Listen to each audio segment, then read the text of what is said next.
So today we are going to speak about the osteopathic spine and extremities manipulation introduction course. So we are going to discuss why you are using manipulation, what's the effect of manipulation in your patient, how you can integrate manipulation in your management plans with acute or chronic patient, why manipulation has an effect on the other body system, not just about a mechanical effect, but we have another effect on the other body system. So, so this is a picture of manipulation from China, and you can see that manipulation was wide using in old centuries. So in China, in Egypt, in Greek, in America, chiropractic or osteopathic manipulation it's not just using for a mechanical, but sometimes they do manipulation for immune system, for digestive system, for targeting another body system, not just a mechanical point of view. Syriax was an orthopedic doctor using manipulation for disc lesions. So manipulations is part of the osteopathic medicine technique, and it's a direct technique. So we have a direct and indirect technique in manipulation in osteopathy. So for osteopathic medicine, as I said, it's a combination between structure and function. We try to integrate the body ability to self-healing with using direct or indirect technique, and manipulation is one of those techniques. And we understanding what is beyond the techniques. So we understanding the pressure system compartment, we understanding rule of artery, rule of venous system, rule of neurological system. So all this working together for manipulation. I don't know if you can mute everyone. So the models of osteopathy, so we have 5 models. We have neurological, we have biopsychosocial, we have respiratory circulatory, we have metabolic, and we have biomechanical. So the biomechanical is a direct link with the manipulation. So when we doing manipulation, we targeting the joint, we targeting the facet, we doing a direct technique to release restriction or adhesion or scars. So it's a very related to the biomechanical models. And within these biomechanical models, we have another effect on other body systems. So we can have an effect on the neurological system, autonomic nervous system, so center or peripheral. We working on the biopsychosocial model with our this technique, so the visual, the audio, the speaking with the patient, and also the manipulation will have an effect on the pain and stress level of this pain. Respiratory circulatory, so the lymphatic, the blood flow, all this will affect the respiratory circulatory models. Okay, so this is a picture of the thoracic spine from behind, and you can see that when you are going to do the manipulation, so twist technique or Kirkesville dog technique, so you are not just thrusting the thoracic spine, but you are targeting another body system like thoracic ganglia, ribs, working on the heart, neurological system, working on the ribs through the pleura and respiration. You are targeting relaxation of the thoracic area. So it's not just about mechanical technique, but you are try to have an effect on other body systems. Okay. So HVLA, so it's a high velocity, low amplitude technique, and I'm going to discuss that later. So the indication for doing manipulation, so this is mainly the mechanical indication. So why we do manipulation? So for hypomobility, for motion restriction, for joint fixation, for If you have acute facet irritation or joint locking, mainly for cervical or lumbar region. If you have somatic dysfunction, and this is a very common term in osteopathy, somatic dysfunction, and we are going to discuss that. If you have any interrapment, meniscoid, or disc displacement, you do manipulation for pain modulation, for relaxation of the muscle, for certain nervous system, central nervous system, and also to release endorphins. So they ask sometimes why we do manipulation. So if you have patient with pain, acute or chronic, so why you do manipulation? So you can do manipulation for many effects, as I said, but first you have to be sure that this patient is safe for manipulation. So as we said, safety first. So first you have to be make sure that you are completely safe in doing manipulation, so excluding all red flags that could be going with your manipulation technique.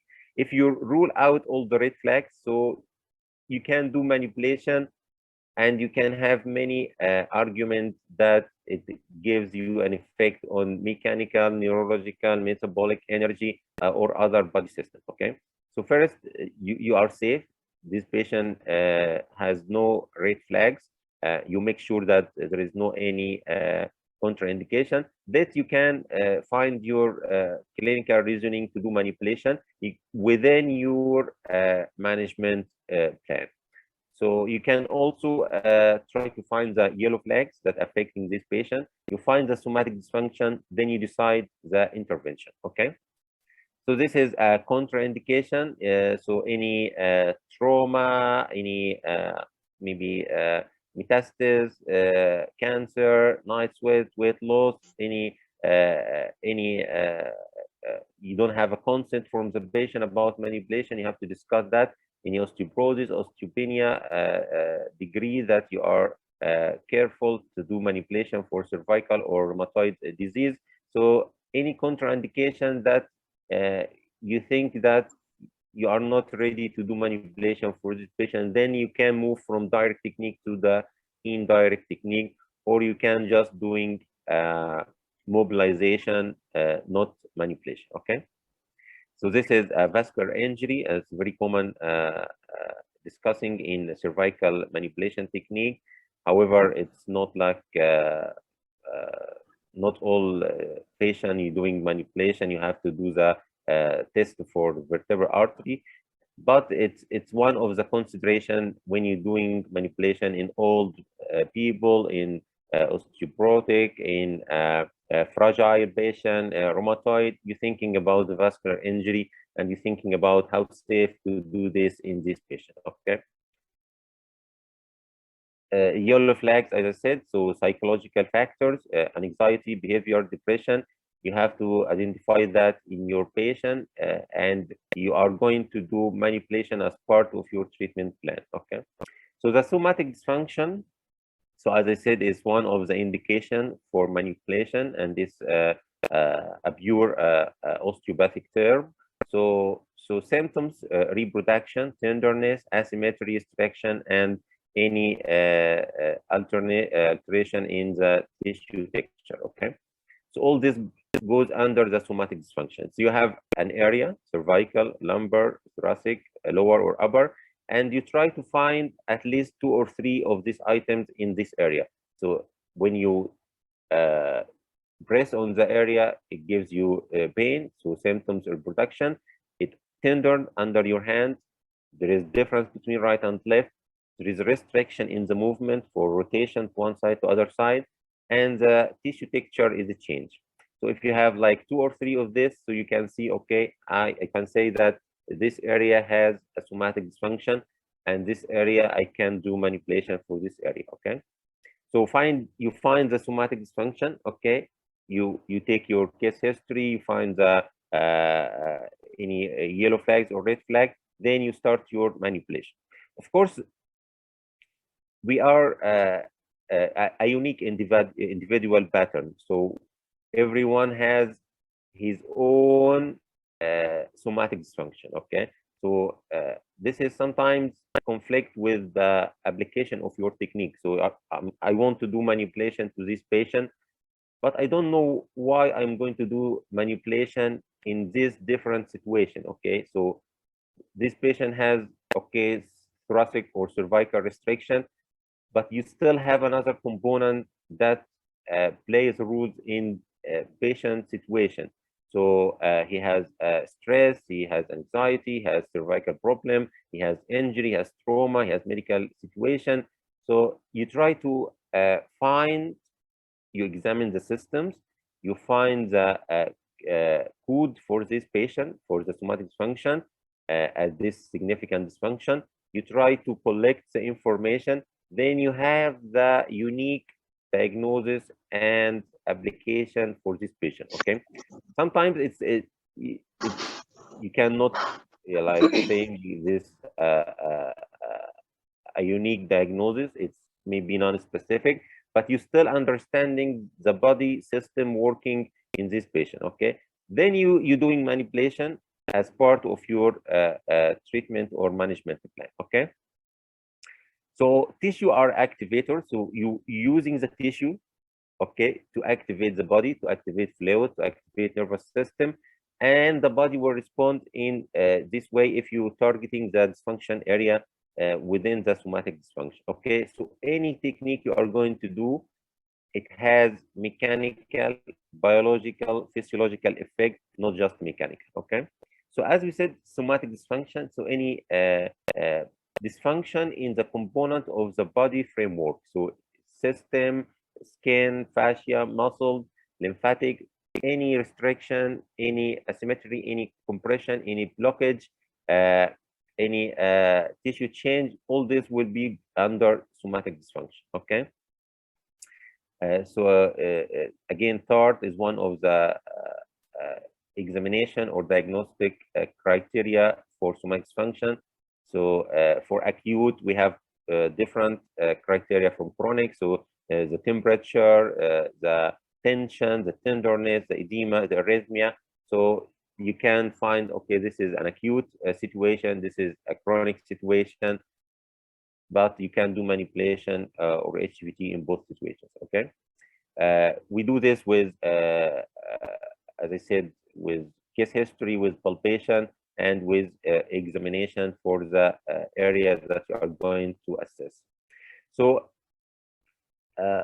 there is some models or principles about HVLA or manipulation. Okay, so we have this Friat model, and it's an old model. Okay, some schools of osteopathy is still teaching this model about the rule of lesions or degree. So we have first and second or third degree. We have restriction in one or two direction. How the vertebra is moving? Is it moving flexion extension, or it's side bending rotation in same or opposite side?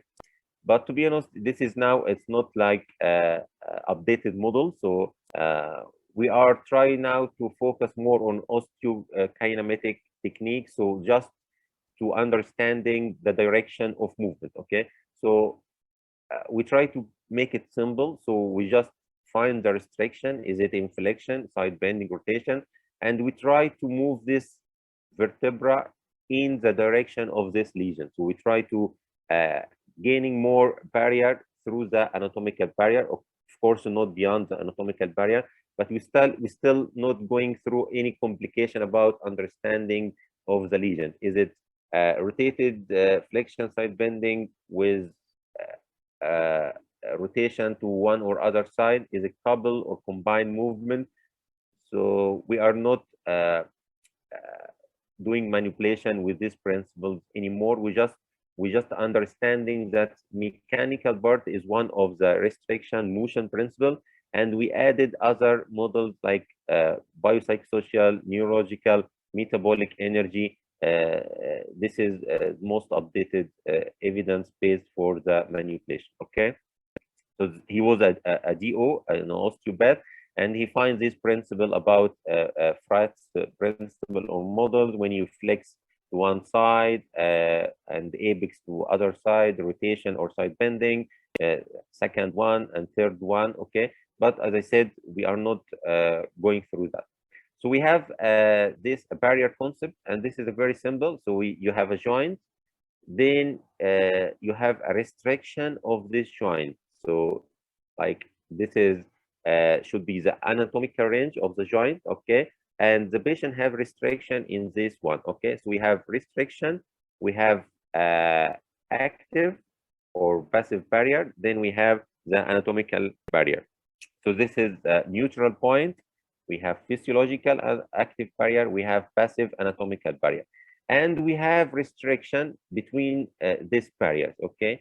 So we are aiming with our technique or manipulation to bring this barrier to the full free anatomical barrier and without going beyond this barrier, okay? So if you did a technique, if you did manipulation and you go with your technique beyond this barrier, the anatomical barrier, you are going to harm or injury the tissue or the ligament or the soft tissue, okay? So the idea is that you bring the restriction from one to another barrier and not going beyond the anatomical barrier, okay? And you can do also direct or indirect technique, but we are speaking now about the direct manipulation technique, okay? So type of thrusting, as I said, we're doing HVLA, so it's a high velocity, low amplitude. So we have velocity, so that is the rate or speed of a specific direction, and we have amplitude, which is the force of application of your technique. So you can do without no velocity, low velocity, high velocity. You can do with non-amplitude, low amplitude, or high amplitude. In our technique, so we do high velocity, so it's a high rate of speed, and we do with minimum force or distance of motion. We try to be close to the joint, close to the restriction, using a high rhythm or high speed with low force to unblocking or manipulating the joint, okay? So this is why they call it high velocity, low amplitude. So application, as I said, low velocity, we have some fascial or cranial technique, which is low velocity, low amplitude, low velocity, high amplitude for deep articulation, high velocity, low amplitude for manipulation, high velocity, high amplitude shouldn't be used, okay? So when we're doing the manipulation, so we have the force of our operator. So we are the operator and we using the force. Sometimes we're using gravity, we're using sometimes machines, and we have a patient also effort that we're using doing muscle energy, respiration. We can ask patient to cough at the end of the technique. So we're using the body forces to increase the pressure and you do more releasing, okay?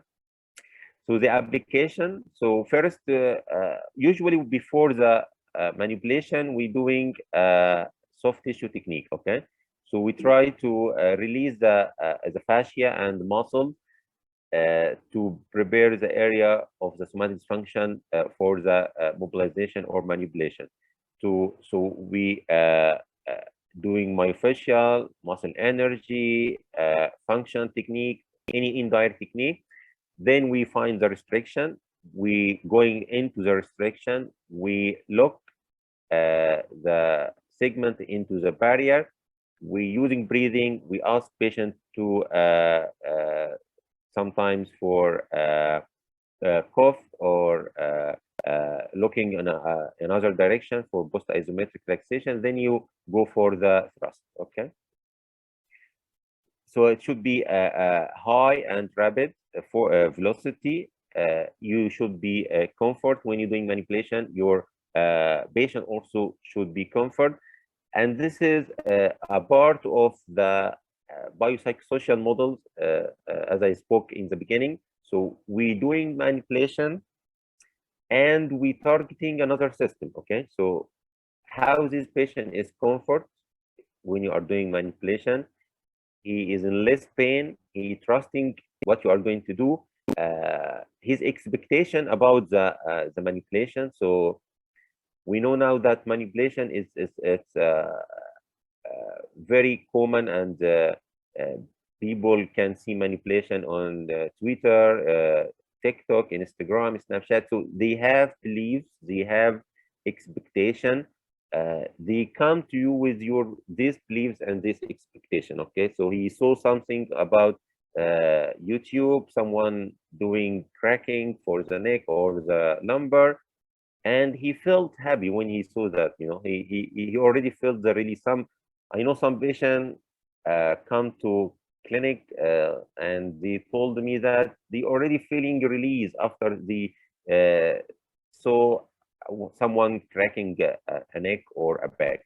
So they have his own expectation, they have his own belief, and you have to respect that. Okay, you have to respect this patient behavior, psychosocial and psychosomatic understanding. Okay, so you take this message, okay, you put it in your management plan, you make your patient comfort and safe, you find the restriction, okay, then you do the manipulation. Okay, and this is a very important. Okay, so it's not just about the mechanical part of the technique. Okay, you understanding what beyond this technique. Okay, a recent research this year, okay, was talking about factors that affecting manipulation, and they found that two important factors that could play an important role in manipulation effectiveness. That is patient comfort and expectation. Okay, so how he is expecting from this manipulation. Okay, so he's expecting that he will have a release, muscle will going to the ease, joint will go into the place, he will have a full range of motion after that. So this is very important, that he expecting an effect technique of this manipulation. So you accept, you understanding this expectation, you put the patient in the comfort position, so no harm, safety first, then you do manipulation, so you have a mechanical, neurological, and biopsychosocial effect. Okay, so this is very important to be yourself and your patient comfort in the position. Okay, again, so you try to control the amplitude and doing the force. Okay, so why sometimes there is discomfort when doing manipulation? So sometimes you don't do soft tissue enough.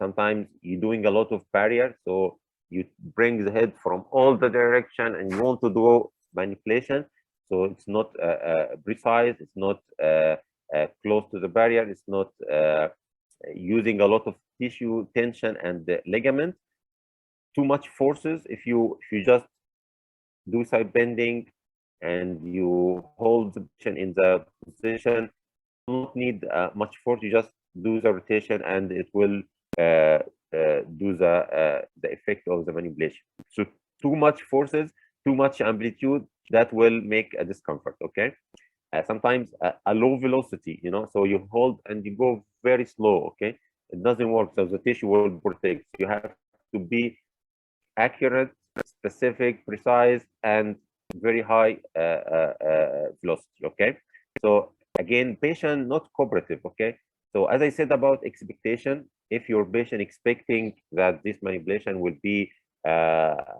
helpful, effective, and will good for him, for his pain or his back or neck, so he is cooperative. So what if this patient is afraid from manipulation? What if this patient, he doesn't like manipulation, he has some bad expectation, beliefs, he heard someone has been died, has stroke, or any of this. So this is very important that you can explain to the patient the effect of the technique. But if he still refuses doing the technique, don't do it. Okay, don't do the technique, don't do manipulation. If your patient is not relaxed, he doesn't have this expectation, he's afraid from manipulation, So why you are going to do it, you know? So you will have a negative impact on the nervous system, a negative impact on the biopsychosocial system. A muscle will guarding more the tissue. You will have more inflammation, you will have more pain. So don't do the technique if your patient is not cooperative with you and he doesn't believe in the meditation. Okay. Then you have an effect on the viscerosomatic, as I said, for the thoracic spine or cervical spine, and of course you don't do for any congenital malformation or surgical fusions. Okay. So, joint locking, achieving side bending, flexion extension. You try to do compression, decompression, lateral shifting. You find the maximum point of technique effectiveness. Then you do your thrust and manipulation using primary lever. Sometimes we're using the head or the shoulder. You can using lower extremity for any specific joint. Okay. So we have a lot of effect of HCPC manipulation. So we working on the pain tolerance. We working on sensitization of the pain. Of course, as I said, with hormonal secretions. We also working on the muscle and visceral by viscerosomatic reflexes. We can affect the flow of the arterial or venous, or you can work on the lymphatic. You can work on the muscle spindle, Golgi tendon organs through the proprioception type 1, type 2 within the manipulation. So a lot of the explanation of why manipulation is working from mechanical or neurophysiological mechanism. Okay, so this is also a recent article. We can send you this article. So we have inhibition central nervous system, temporal inhibition. We have decreasing for the inflammation when you're doing manipulation. As I said, hormonal secretion. So you have supraspinal, spinal, and peripheral mechanism when you are doing manipulation, depend on the level of your manipulation. Okay. So again, the aiming for mobility, blood supply, venous system, synovial fluid, all this, effective. So again, compartment is part of the metabolic. So when you're doing manipulation, you release restriction in the cervical, thoracic, or lumbar spine. So you affect the pressure cavities in other systems. You understanding the facet joint. So we have a facet, you have orientation of the facet in different way, cervical, thoracic, or lumbar spine. Of course, within the facet, we have innervation, nervous system, ganglion, we have anterior dorsal ramus, we have supply of the joint, we have a lot of nerves, cervical, thoracic, sacral, vertebral canal, and disc inside. We have all this anterior primary rami of the spinal nerve, and all, of course, the sympathetic connections. This is a picture for vertebra. You can see all the nervous system and how that will be affected by the manipulation. This is a close looking for dorsal root ganglia, and you can see it's very close where you are going to do the manipulation, how this will affect the sympathetic and nerve roots. Okay, so connection again with parasympathetic and sympathetic for the visceral organs and other ganglia of the sympathetic chains.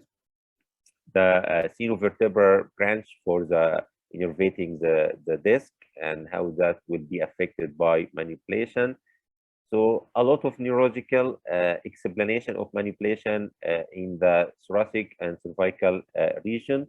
Okay, this is very interesting. This is cervical ganglia, and you can see it's very close to the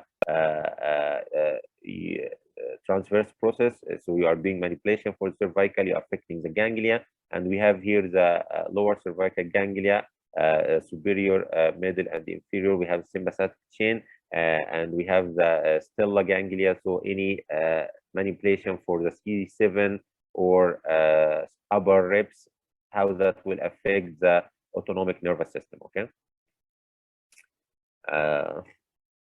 So again, explanation of the integrity and the connections between upper, lower, and middle spine. And if you manipulating one area, that will make a release in another area. And we have a lot of research that you're doing cervical, you have effect on the headache. You're doing thoracic, you have an effect on the shoulder.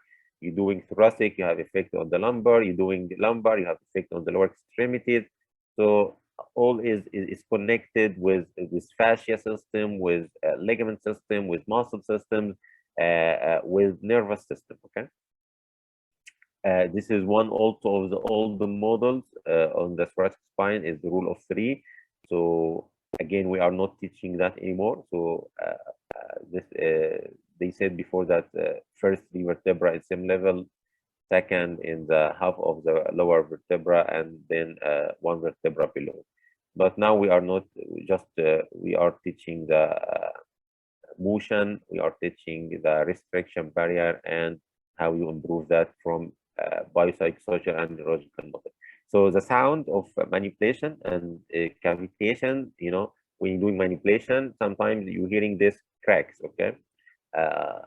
So just a formation of gas in synovial fluid, and it doesn't reflect that your technique is effect or not effect. Okay, so it doesn't mean that you have sound or you don't have sound, it's effect or not effect.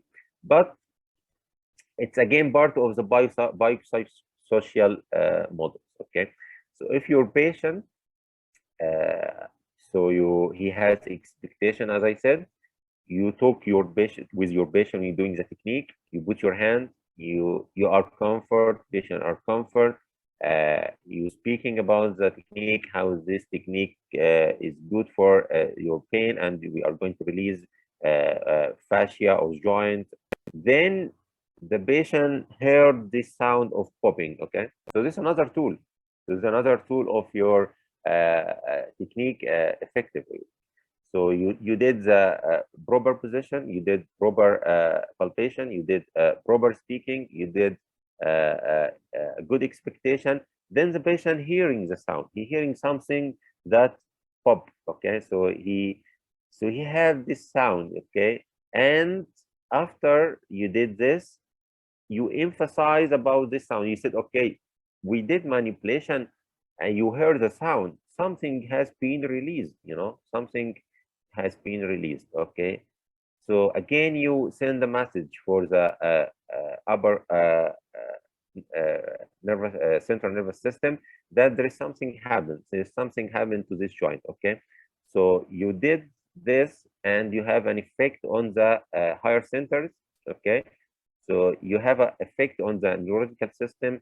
The patient believes and behavior will be changed. His understanding of his problem will be changed.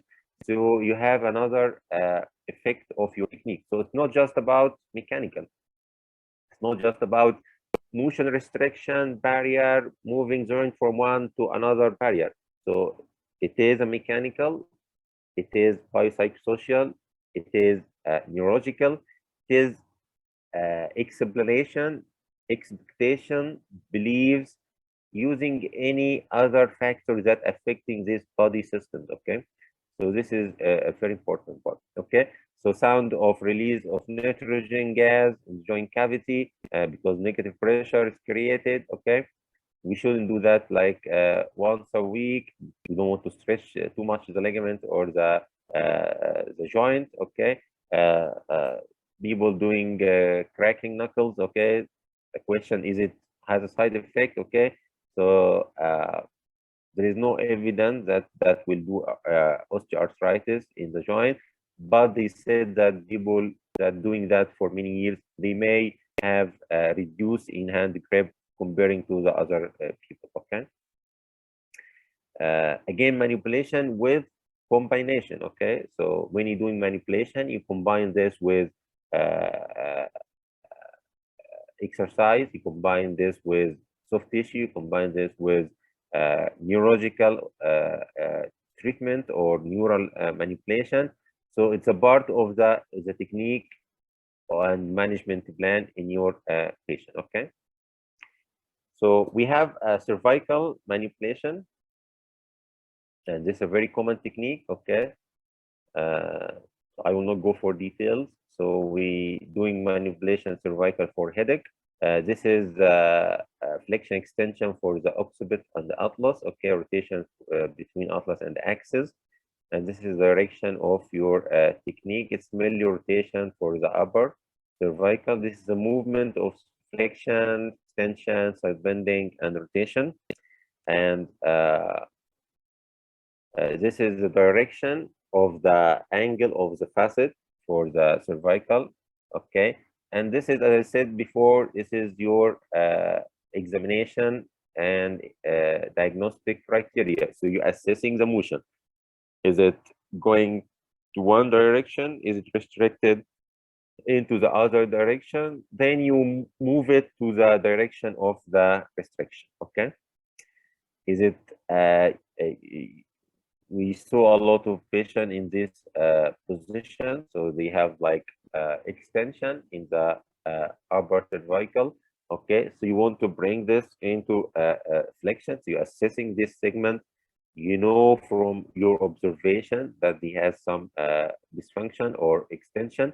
Then you bring this extension into flexion with your manipulation.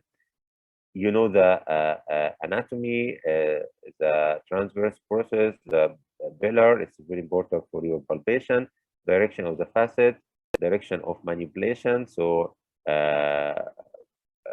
upper cervical mainly to the orbit, middle cervical midline, lower cervical middle biceps or axilla.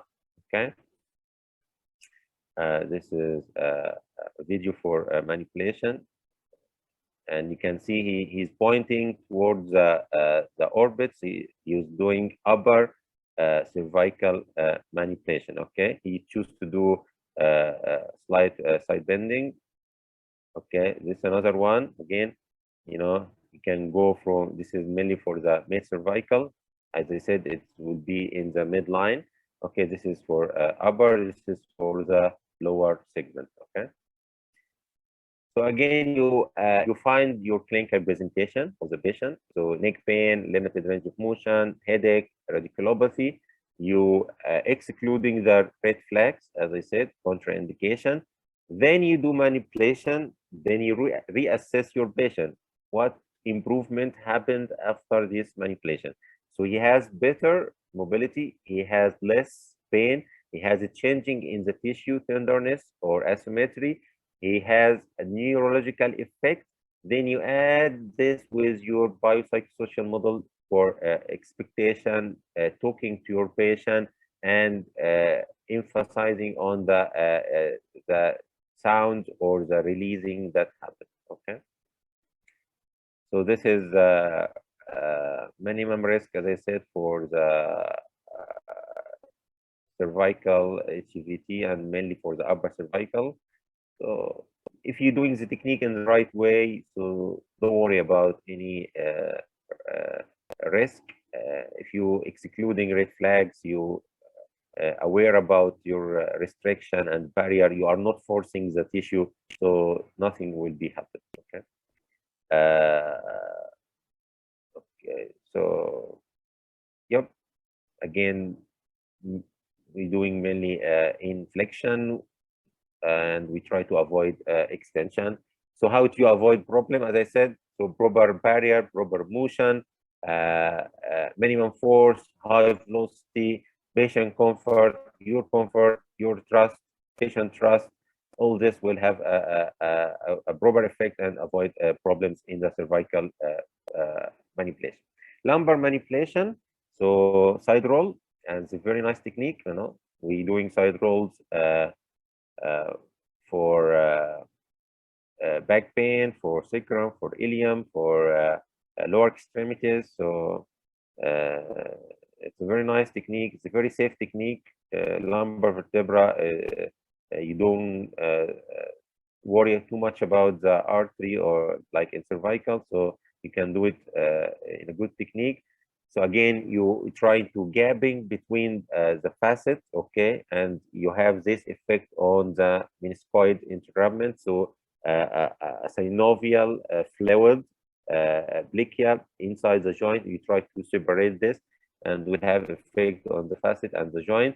Again, you have effect on the discogenic pain, disc lesion, as I said in the early presentation. Cyriax was using manipulation for intervertebral disc lesions. So you separating, you create this release, and you decreasing the pressure inside the intervertebral disc and affecting the nerve system and nerve root. Okay, so how you are lining up your patient straight of the spine, you find the restriction using the lever, you approximate high velocity and low amplitude. Okay, so again, your positioning, you're doing a rotation, patient is stable, you find the restriction, you can using your forearm, or you can using your hand, you find the restriction and just drop your body with minimum force, as I said. Okay, this is another one, Chicago technique, or sacroiliac gapping, and you can do it also for L5 S1 or for sacroiliac joint. You're doing side bending, banana shape, and doing rotation. You fix the ilium, you working on the lumbar spine and sacrum. Okay, so thoracic manipulation and dog technique, you know, so it's a funny name in osteopathic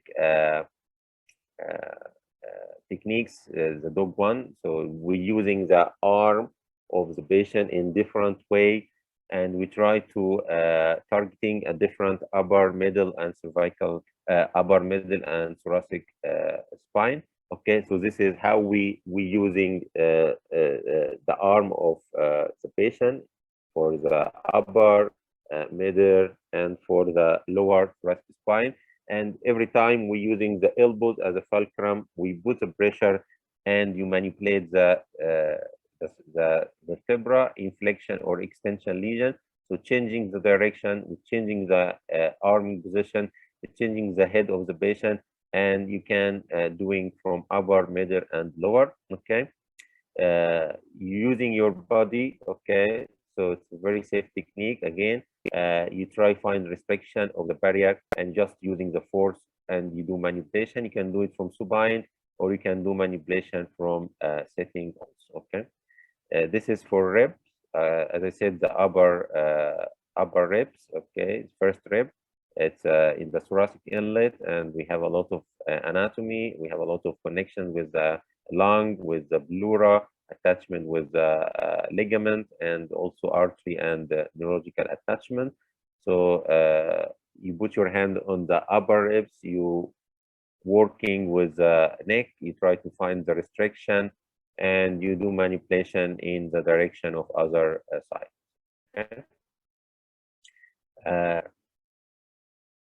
So again, this is article about the rule of descending modulation of manual therapy and manipulation. So it's not just a mechanical. So we have also an effect from neurological and pain modulation, hormonal effect. Okay, this is for the shoulder,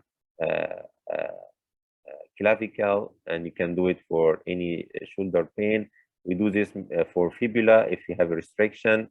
So it's very common for people with S1 nerve root irritation that they sometimes misdiagnosed by lumbar disc lesion, and they have a fibula head posterior lesions that compress the peroneal nerve, and they give you these symptoms at the lateral aspect of the foot. So you have to assess the fibula, and you can do manipulation for the fibula if you find the restriction. Again, for the tarsal or subtalar joint,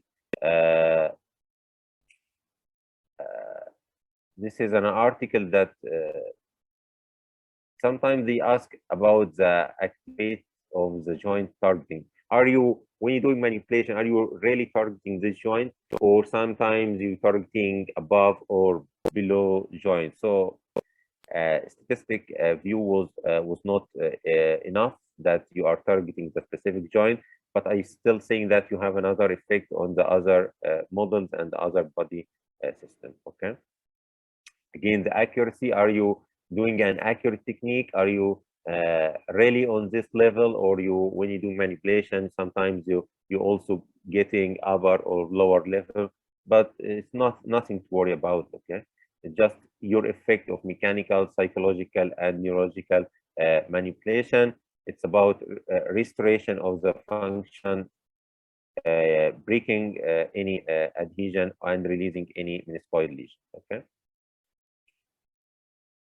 So again, after you find all this, you combine with your direct technique, with indirect technique, you exercise prescription, you working on the pain and biopsychosocial, you supporting all this evidence for your patient, and you will have a good result when you combine all this, when you're doing a proper technique. Okay. Thank you so much. Any questions? Can you repeat the rule of three? As I said, rule of three, we are not teaching anymore. So it's a rule of the thoracic spine. So first three vertebra, second three vertebra, and lowest three vertebra. And when you do palpation, which level of this vertebra, is it above or middle or below the level? But we are not teaching rule of three. We are not teaching Friart's law also. So we try to just focusing on the motion principles, barrier, fine restriction, integrating in the neurological and biopsychosocial. Find another evidence to support manipulation within your treatment plan. So patient beliefs, expectation, behavior, talking to your patient, emphasize what is happening. So you did manipulation, he has released. You start to talking about, oh, you find this, it's better now, huh? Moving better to the right. It wasn't like that before. You compare between initiation of the examination and after your treatment. So first you assess flexion, extension, or side bending rotation. Then the patient, oh, I cannot look to the right, okay? Then you did manipulation. Then you said, it's better. You can look now to the right, isn't it? Yeah, it's very obvious that I have more range. Maybe I still have a little pain, but you send the message to the upper center and the brain that he has a better range, so he can trust himself. He has low you do desensitizing or low sensitization of the nervous system.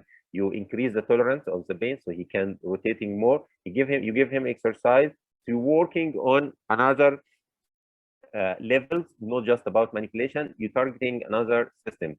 So another research also published this year was talking about the evidence of palpation and hands-on, and they discussed that the effect of the technique will be mainly when you're doing palpation and you are talking to your patient. Okay, and this is a very important. Okay, so you do manipulation, you do soft tissue, you do mobilization, and you talk to your patient. Okay, explaining what you're doing, you emphasizing the effect of the technique, you comparing before and after the technique. So it's better now, more range, less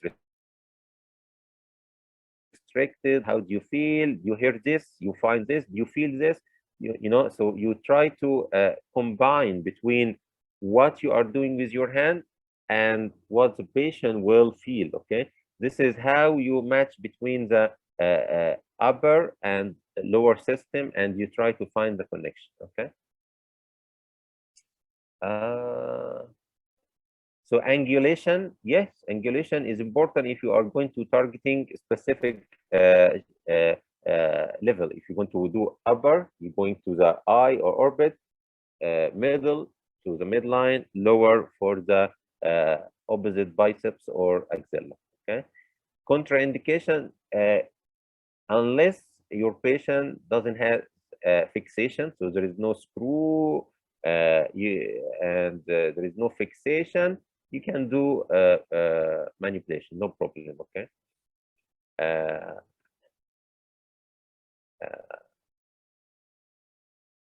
You can do for scoliosis, yes, you can do manipulation for scoliosis. You are helping the scoliosis with thoracic manipulation as a part of your management and exercise plan. Okay. So thank you so much. I'm looking forward to see you in Dubai, spine and extremities manipulation next week, and hopefully we are going to do this again in Egypt and Saudi Arabia. So we are going to discuss manipulation in different way. You are going to learn safe techniques about manipulation, understanding why manipulation is important from another models, another body systems, and looking forward to see you, and thank you so much for attending. Okay, thank you. مع السلامة.